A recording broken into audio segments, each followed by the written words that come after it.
Okay, everyone, we're going to talk about hockey now, and we have a fantastic three-headed monster as our NHL panel. So it's DraftKings Contributor Geoff Ulrich and Rotowire's AJ Scholz and Paul Bruno. NHL opening face-off here, dudes. We're going to preview tonight's NHL playoff slate on the DraftKings Sportsbook. Jeff, let's start with you. The Canadiens pulled off a major upset on Monday, breaking the hearts of all of Leafs Nation, including Paul. And they get right back at it in game one against the Jets, who knocked off your team. The Habs are plus 117 underdogs in this one. Can they continue their momentum against the Jets team that has been kind of just sitting, waiting, and chilling for their round two opponent? Yeah, I mean, there's lots of stuff going on here. I mean, this is one of the longest layoffs I've seen for a team after winning their first round series. It didn't work out very good for the Vegas Golden Knights coming in after a game 7, but the Winnipeg Jets are not the Colorado Avalanche. I really like the money line on the Montreal Canadiens tonight. The Canadiens basically just put a plug in the Toronto Maple Leafs power play, which is a high-end unit. This is not the Oilers power penalty kill that the Jets basically dismantled in round one. I think they're going to have a lot of trouble scoring goals here. And we look during the regular season, we saw teams come out very flat after COVID breaks and stuff like that. I think that's going to be the case here. I love Carey Price in net. I think that Montreal's finally getting some scoring from the young players. They rate out very well 5-on-5. They have all year. I think they're the better team here, and I like taking them on the money line in game one. AJ, what do you want to do in this one? I'm completely on the opposite side of this one, Jeff. I think Winnipeg, they're getting some of the best net minding from Connor Hellebuyck they've gotten all season long. And look, the Habs don't have any players with more than 5 points in the postseason here. They've struggled to put up goals on their side of it.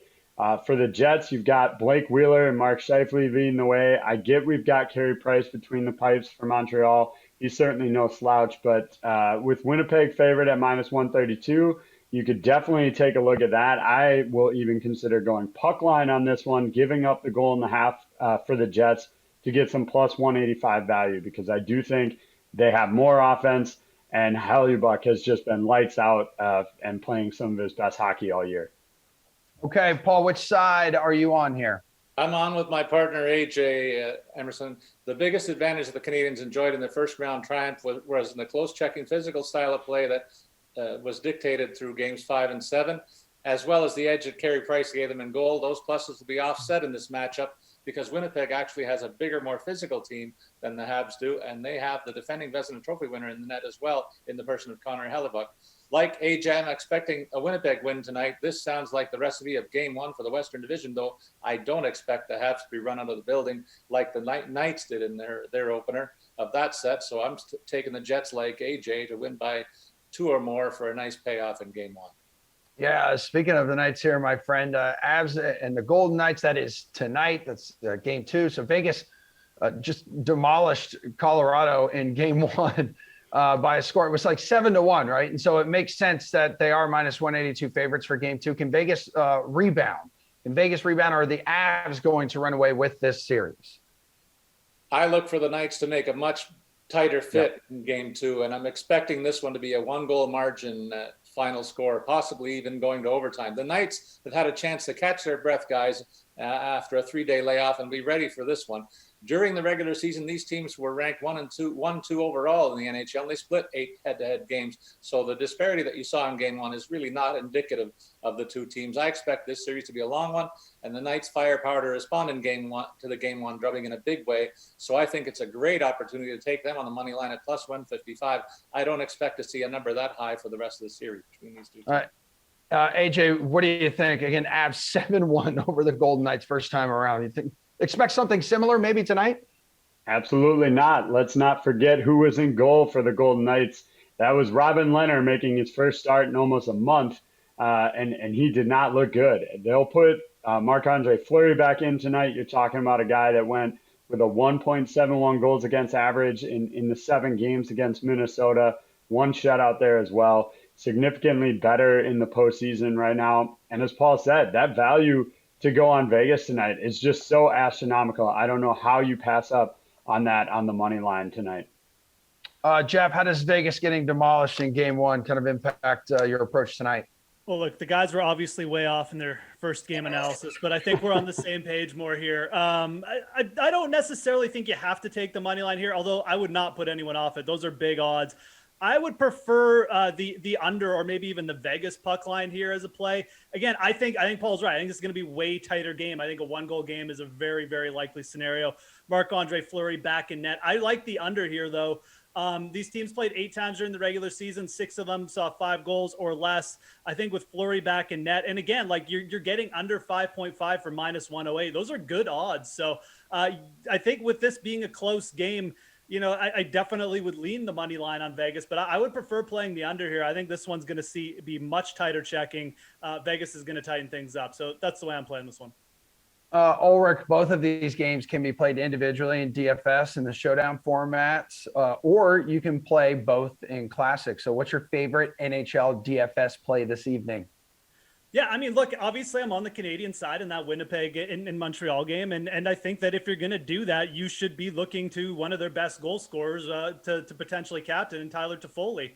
Again, I mean, look, the Jets are a solid team. I'm not trying to discredit them necessarily, but we are getting a team off a massive rest here. And this was not like a good defensive team necessarily during the regular season in terms of scoring chances allowed, penalty kills, stuff like that.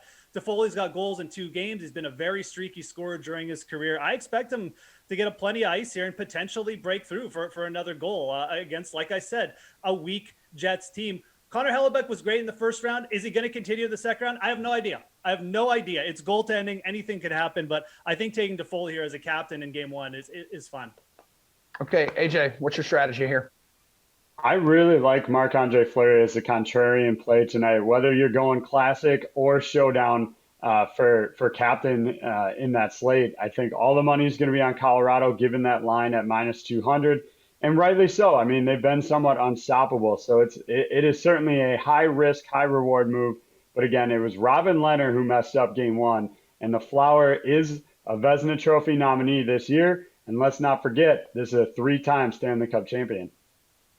All right, Paul, bring us home on this one. My top DFS play, Jeff, is the late game as I plug in the Knights' entire top line into my lineup, with the feature player being Chandler Stevenson as an excellent value play at only $4,300. He was a consistent point producer with 35 points in 51 games in the regular season, following that up with 5 points in the opening round against Minnesota. Now that they've got the rest and Pacioretty's got a game under his belt, this line will be ready to assert itself following a 3-day break. And I think all 3 guys are underpriced ahead of this game. So Stevenson's price really helps reduce my average cost, as his wingers are quite a bit more expensive than him. But still, I think you can fit them all in very comfortably. And I think it could be a big payoff. You 3 are all great. You know how much we love you here. But unfortunately, we have to point out that all of your teams have been eliminated in the first round. Jeff, that's Edmonton for you. AJ, Pittsburgh, and then Paul, as we discovered yesterday when you cried for 10 minutes here on the Dream Stream, that was Toronto. So who are you pulling for now in terms of like winning it all on the DK Sportsbook?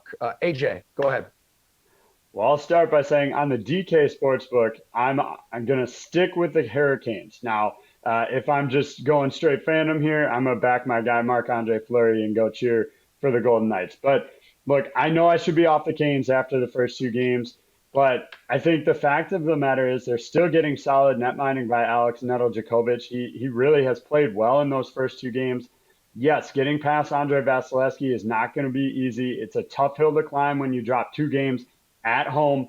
But I just think this gets me more value on sticking with the Canes at this one. You can get them to win the series right now at +425. And they're the longest odds on the sportsbook for overall cup winner at +2,200.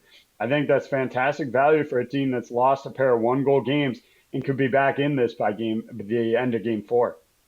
All right, Paul, who are you chasing on the DK Sportsbook to hoist Lord Stanley?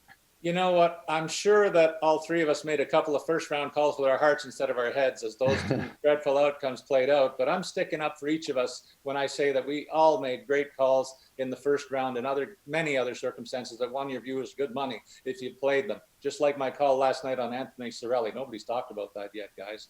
I will be even more laser-focused going forward and believe that the winning the championship winning team is going to come from the series that AJ highlighted, but it's going to be Tampa, and that's emerging as my new clear favorite to repeat as our Cup champion. So I'm jumping all over that club at plus 325 to win it all and making that call right now. By the way, they wear the blue and white as well, so it's not that big a stretch for me. Paul, we are all about you guys tooting your own horns, and no one does it better than Geoff Ulrich. So, Geoff, your pick on the DK Sportsbook right now to win it all. Yeah. Wish I had something to toot about from last night, but I'm pretty sure I got everything wrong for the last 3 days here. So, first of all, I really like AJ's call. I've been on Carolina as a team to target in these odds for a while, and the first two games don't really deter me either. They could easily have won both those games, outshot Tampa Bay massively in game 2. I think Carolina is capable of winning a couple games in Tampa. I really do. I think plus 2,200 is definitely big enough to take a shot at the very least. And they're more appealing, even down to nothing, I think, than looking at the Jets or the Canadians to potentially try and get by like Colorado in the semifinals. I just don't see that as being a likely scenario. So I think Carolina is very interesting to take a shot on here. Maybe you just want to play the series line now that it's so big anyways. The play for the futures might be see what happens in this Colorado Vegas game tonight. Pray that Vegas squeaks out a win, and then take whatever Colorado is at. Colorado feels like an absolute unstoppable force. If you could somehow get them around plus 200, they're plus 135 on the DraftKings Sportsbook as we speak. If they get up even just a little bit, you're probably going to get a decent number, enough to hedge out when they get to the finals, which feels inevitable at this point. So that's kind of how I'm looking at it. Bruins are interesting as well, plus 500. I would probably prefer them over the Lightning, but I'm kind of waiting to see if this Avalanche line can spike up a bit, perhaps after a game 2 loss.